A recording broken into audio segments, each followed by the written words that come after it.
Good morning, this is Kelley Hobart from Alpaca Direct, and we're here at Technique Tuesday talking about our knit club project that we have, and it is called the Mavis Cowl, and it was designed by Brittany, and she works here at Alpaca Direct.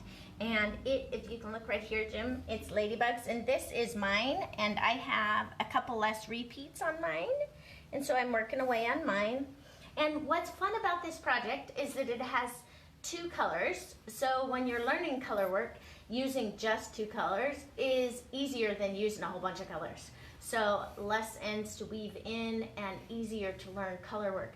Now, when I'm doing this color work project and helping you learn it, I'm actually knitting with both hands, and I like that technique because you can get your project finished more quickly. And I just find that it is a convenient way for me to do the two colors and interlock my floats, and it turns out beautiful. So I wanted to show you kind of how I hold the yarns and how I do the interlocking and all that. So people are coming online. Really they're fun. saying hi. Good morning, everyone. See Agnes and Jennifer. Awesome. Good morning, Kathleen. Agnes. Good morning, Jennifer. Nice to have you with us. And our project, if I didn't mention, it's using Kabasi, and it's a fingering weight of, it's a cotton blend yarn, and it looks like this. And it is wonderful yarn. I really, really enjoy it. Nice summertime project, and it's a cowl. And as we're going along, if you can let us know what you're working on, maybe some projects that you like, and go ahead and share with your friends if you think about it, and we can all learn together. And not only that, every week we have a contest, and the way that you enter to win is by go ahead and putting those comments in the comment section. And for last week, we had this Encore yarn. This was the prize for last week. And I thought it would be a really cute little baby And they chose project. pink too. Yes. And we usually let you guys choose what color selection you like. And for this week, we're going to be using Kabasi Plus, and it'll be the tail end of our summertime projects. And I thought doing a little, maybe a striped cardigan for a little one would be great. And I liked either the pink and white or the two colors of blue. So you go ahead and post your ideas about what you like, and we will make sure that next week the winner will get whatever that coloration that you like the best will win that. And don't forget to let us know where you're from. And I don't know if you guys have seen our VIP group, but it is a wonderful group of ladies that are knitters and crocheters and so willing to help each other. And I wanted to thank all of you VIP members because you guys do such a great job of encouraging each other and helping each other, and you're just very talented knitters out there. So it's wonderful that we have that resource for our beginning knitters and crocheters, or even intermediate knitters and crocheters that might need help, because the advanced knitters on that group can help you out if you get stuck. So it's wonderful. So Angela just joined. She's from Raleigh. A bunch of people. Jennifer from Alabama. They all scrolled up. Good morning, everyone. Oh, that's A lot of people on the awesome. East Coast. Yay, good. Nice to have you all. Yep, and we're talking about our ladybug cowl. We're celebrating ladybugs because it's summertime, and learning how to do color work. And if you haven't done color work before, this is really fun to see the patterns emerge. So I am going to sit down in just a moment and show you a little bit about charts, and then we're going to be talking a little bit about how to interlock your floats, and then I'll show you how I knit with both hands. So it'll be the classic style of knitting with my right hand, which is throwing, and then the picking is with my left hand, and that is called the continental style of knitting. So anyways, and what was that, Jim? Oh, there was a question they wanted to know. How do you get to the VIP group? Oh, well, can't you just go on alpacadirect.com Yeah, and then go at the bottom? Ask to join the group. Yes, and ask to join the group, and you'll be entered in our group, and then you can share with each other and post your projects and learn from each other. It's totally fantastic, and a wonderful, wonderful group of ladies on there. So thank you, all of you ladies who help our beginners and our intermediate knitters or crocheters that need help. It's wonderful that you'll do that for your fellow ladies and men as we're knitting and crocheting along. So I wanted to take my project that I'm working on, and I thought maybe I would show you a few things here. So as as I've been knitting along, I am knitting my ladybugs, and I had just already knit chart number 1, and then I knit chart number 2, and now I'm back to chart number 1. And what I like to do when I'm knitting along is in the blank spaces, mine is kind of light. It's hard to tell how many stitches in the white area, so I put 5 and then 8 and then 6 and 4 and 4. And I find that it's easy to read the black blocks but not the white blocks. So if you look at this here, it is our ladybugs, and it has 21 rounds, and each repeat is 40 stitches. So I cast on 160 stitches, so I have a few less repeats on mine because I am going to repeat the charts more often and then get a longer tube that I can go inside of my jacket and maybe go over my head, kind of like a hood. If I need that, that's great. And then when you're reading the charts, you always, when you're knitting in the round, you always start on the right hand side and go from right to left, right to left, and so on and so forth, always reading from the right to the left. Now if I was knitting flat where I'm turning your work, right, then there would be a 1 here, and then over here would be 2. And then my right-sided rows would be the odd-numbered rows, and my wrong-sided rows would be my even rows would be on the left-hand side. So again, when you're knitting in the round, you read your chart from right to left. And then when you're knitting flat, you would read right to left, left to right, right to left, left to right. So any of you who haven't learned to read charts yet, I would venture to say that you should just give it a try, because if you can read a recipe to make food at home, you can easily read a chart to be able to knit it. It's not much different than a recipe might be for cooking. So I am going to take my project here, and I've already started this repeat, and if I look at it right here, I have 5 in the red, 4 in the black, and then I'm going to have 8 in the red. Now when you have your background color, my background color is the red, which would be equivalent to the white blocks on my pattern, and then the black color is the black color on the chart, right? So I would take my red color, always goes in my right hand, because you need your ladybugs to stand out, and when your yarn is going underneath like that, it causes the black coloration to stand out from the red. If I had taken my red yarn and put it over in my left hand, then now my red color would stand out and the ladybugs would be recessed. They would like sink into the background, which they would not stand out as much. So now I'm going to take my red color in my right hand, which is going to be my throwing hand, and then I'm going to continue to read on with my chart. So I have, if I look right here, I'm at 8 knit stitches using my red color. So I have 1, 2, and then what I like to do, if I had 8 on the 3rd stitch, I would interlock it. So you can interlock with your left hand or your right hand. So I have the black color in my left hand, and I need to interlock that color or catch it in the back, okay? So I am going to insert my right hand needle as if to knit and grab that black yarn and put it up on my needle. Then I'm going to grab my red yarn, and I'm going to do a counterclockwise wrap. That's the way that you would just wrap your stitch normally. Then I'm going to take my black yarn and lift it up off that right hand needle and put it into the back so it doesn't get knit into the actual stitch and show up on the front of your work. So now I'm going to knit a few more stitches. Now I have 3 more stitches, and I'm going to interlock again. So once again, I take my right hand needle, go under that stitch and grab that black yarn.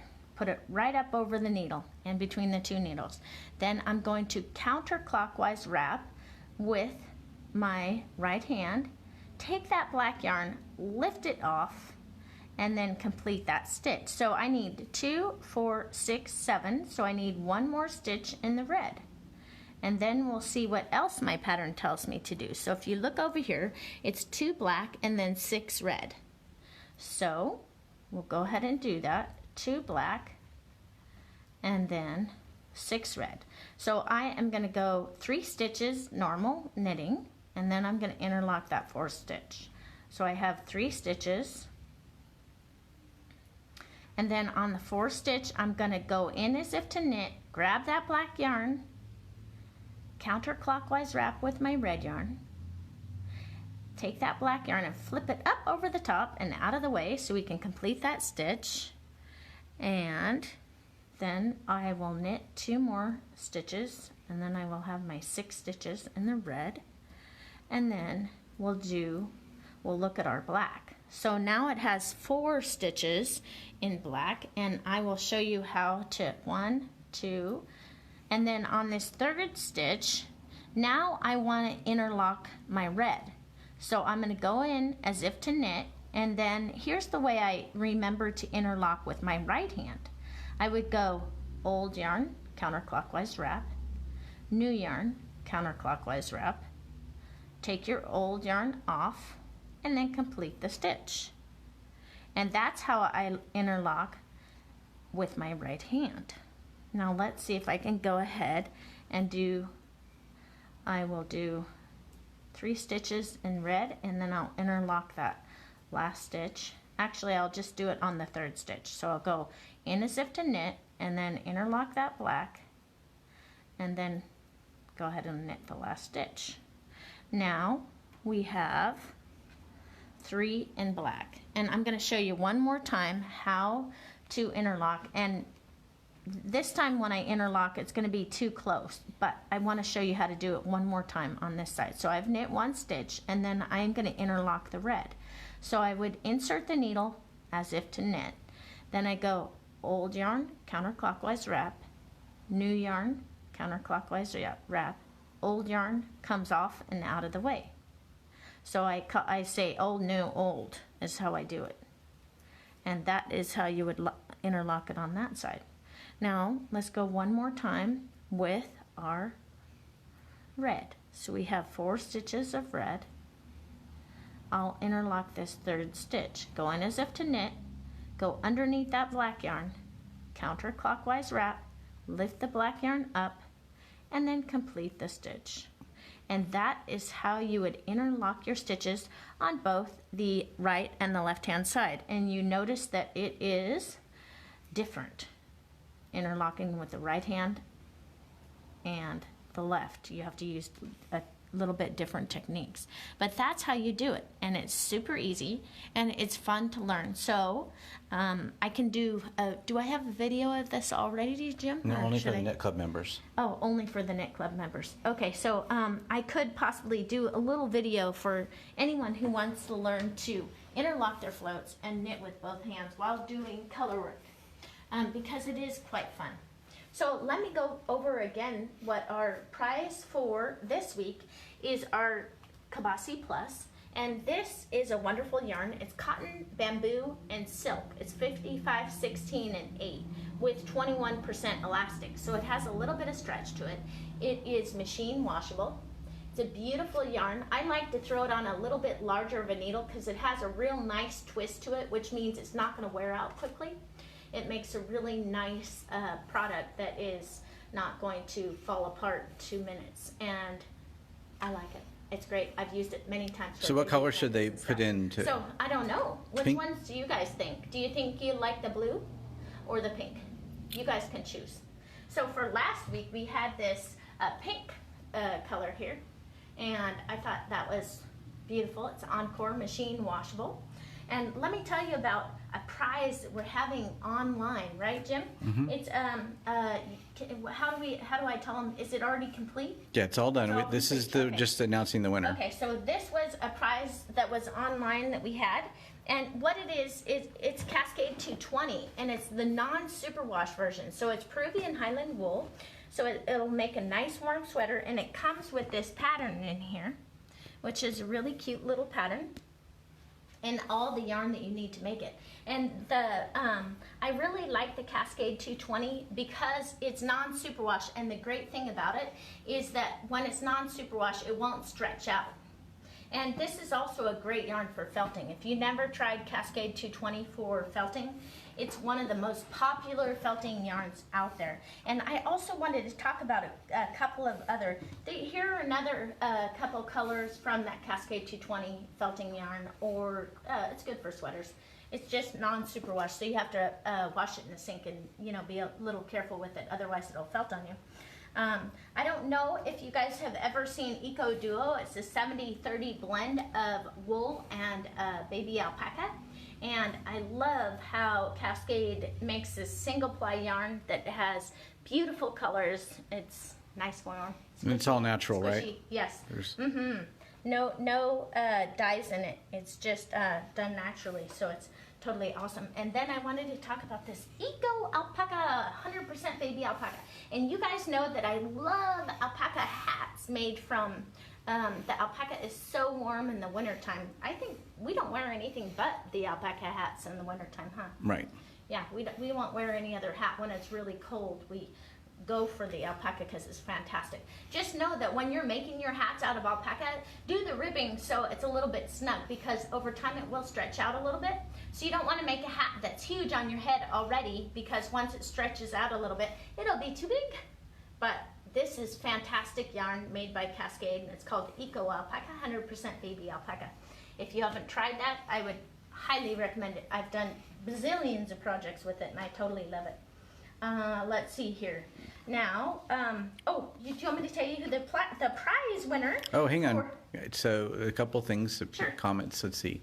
Oh, some of them scrolled out. But Debbie Doctor said she did her night shift in those yarns. I guess the Eco Alpacas. Nice. Oh, cool. That's great. Good to know. I didn't know that. And yeah, I totally love the Cascade 220, and I've also done, you know, the building blocks pattern book from Michelle Hunter. I did mine out of the Cascade 220 superwash, so it was machine washable, and that was fun. I did the building blocks with that. So That's very good yarn. share with them your lessons learned on our 650-mile motorcycle journey. Oh my goodness, With we your just Harley. went up into Canada this last this last weekend. It was so much fun. We went to a BMW rally, and the Canadian group was wonderful. They were great to us, and we had a fantastic time. And I was able to become more friendly with my trike, because I have a Harley trike, and so I put quite a few miles on it. So it's good. I'm really getting used to it. I was able to use the cruise control a whole bunch of times, and I had never used that before, so that was fantastic. And so, yeah, I'm really liking my trike. So anyone from Canada, hello, and thank you for hosting us. Yes, it was so awesome. It was so awesome being with the BMW group, because, you know, I'm driving there with my Harley to a BMW group. But Jim has a BMW, so it's all good. And they were a great group. They were totally nice to me, even though I didn't have a BMW. But it was fun. And it was fun being in Canada. A lot of beautiful roads that are just kind of wavy, nice little curves to practice your turns, and it was good. We went to hot springs and had lots of nice meals. There's great places to eat. So it was a great place to vacation. And this year, there were no fires. So we got a clear view of all the beautiful mountains. Wasn't it great, Jim? Mm-hmm. British Columbia. Time. So we got back on Sunday, and then I was, you know, rip-roaring, ready to go to get everything put away. And thank goodness I worked so hard before I left. I always polish the floors on my way out the door so that when I come back home, everything's nice and clean. And so we had lots of fun. So, okay, now can I talk about the winner, right? Yep. The winner for the Cascade contest, which is this yarn right here, is Barb Bacon, Bakun. And I think we already have her address in that? Email. Okay. Yeah, so we'll just email her. We will email her and get her shipping address, and she won this beautiful project. And thanks to Cascade for sponsoring us and giving this to our lovely winner. I hope she enjoys this and is able to make a wonderful project with it. So now let's move on to our last week's winner for our encore. Oh, Peggy Mowry. Peggy Mowry is one of our, she's so in the dedicated. VIP group. She's in our VIP group, and she is a fantastic knitter. So I hope she'll enjoy this, and I know she has some grandchildren, so she can make some baby stuff. So Peggy, all you have to do is, well, you don't really need to get in touch with us, right? Nope, she can. We already have her information. But if you wanted to, that's great. We'll send it out in the mail to you.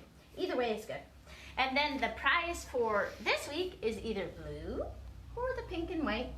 And you guys choose. You let us know which one you like the best and which one we should offer. Now this last week we chose the pink, so maybe the blue? I don't know. You guys let us know what you like.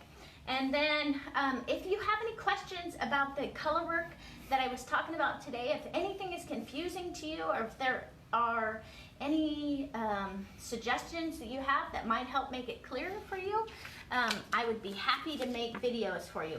And don't forget, we have our knit club, and it is this wonderful Mavis cowl project, and celebrating ladybugs and using kabasi, the regular kabasi. It's a fingering weight. And so, there was a question about the pattern, but I think Kathleen told them that's only a knit club exclusive pattern. Right. But what I'm talking about, the color work and how to use both hands and how to interlock floats, can be used with any color work project. And I would highly, if you can, practice it and learn how to do it. It makes color work so fun, because you don't have to drop any yarns. You don't have to drop a yarn and then pick up another yarn and then drop a yarn and pick up another yarn. No, you can have one in one hand and one in the other, and you just knit along. And it's so much easier. It's fun. So if you guys are wanting to learn color work, don't be afraid of it. Try and find a pattern that you like, and maybe you can look at the video and then put it on pause, right, Jim? Can you? I think so. But if they're part of the knit club, you did 7 videos just for this project. Right. If you're part of the knit club, yes, the VIP club, I've done videos for that. But maybe I'll have to do some more color work videos for you, because I know that when I was first learning, it was hard for me to learn how to figure out how people were interlocking floats, because there weren't a whole lot of videos on it on YouTube, or I couldn't find a lot of videos on it, and it was confusing to me. So if you guys get confused, if you're able to describe maybe where your confusion might be, I'd be happy to do any videos that will help you out so that you can do color work, because it is really fun. Well, a lot of the knit club members are posting, they're getting success with it because they're posting their projects. Yes, and it's their first color work. So. Yes, a lot of our knit club members, they are going gangbusters on the ladybug cowl. So it can be done, and I think that if you're excited about doing color work and you watch the videos that I've provided, it should be able to get you going along the way, because it sure has helped a lot of people. So if you're interested in doing knit clubs or doing projects with us, we do offer that on our website, which is alpacadirect.com. So that is a feature for that. And don't forget, post your comments in the comment section to be entered for this next week's prize. And let us know if you want the blue or the pink in the Kabasi Plus, so we can offer that. And then for next week, I think I'm going to be talking about... oh yes, I'm going to be talking about Christmas gift ideas and projects that I've already completed for Christmas projects.